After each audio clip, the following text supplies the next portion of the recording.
आणि आता बातमी आहे अजित पवारांच्या वक्तव्याची। पवार कुटुंबात कोणतीही मॅच फिक्सिंग नसल्याची बाब अजित पवारांनी मुंबईतल्या बैठकीत स्पष्ट केली आहे। तसंच आता घेतलेली भूमिका बदलणार नाही हे मी स्टॅम्प पेपरवरही लिहून देतो असं अजित पवारांनी राष्ट्रवादी काँग्रेसच्या बैठकीत सांगितलंय। आपण कमळावर लढणार नाही, मात्र महायुतीत आपल्याला गद्दारी करायची नाही असं सांगतानाच टीका टाळत युती धर्म पाळण्याचं आवाहन सुद्धा अजित पवारांनी आपल्या पक्षाच्या आमदार, खासदार आणि नेत्यांना केलंय।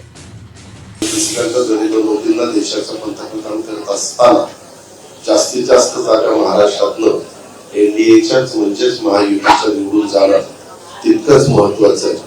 त्याकरता हा सगळ्यांचा प्रयत्न लोकशाही मार्गाने चाललेला आहे। दरम्यान अजित पवार या बैठकीमध्ये काय म्हणाले आपण पाहूयात।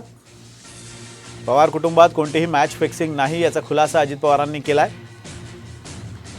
आमच्या सर्व भेटीगाठी या कौटुंबिक असतात, मात्र त्यात राजकीय अजेंडा नसतो। आमच्यासोबत आलेल्यांना फसवणार नाही अशी ग्वाही सुद्धा त्यांनी दिली आहे। घेतलेली भूमिका आता बदलणार नाही हे मी स्टॅम्प पेपरवरही लिहून देतो असं अजित पवार म्हणाले।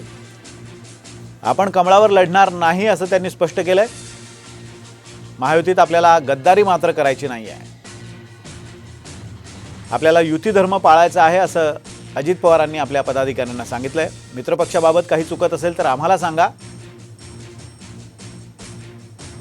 मात्र महायुतीत तेढ निर्माण करणारी वक्तव्य टाळा असा सल्लाही त्यांनी आपल्या सहकाऱ्यांना दिलाय।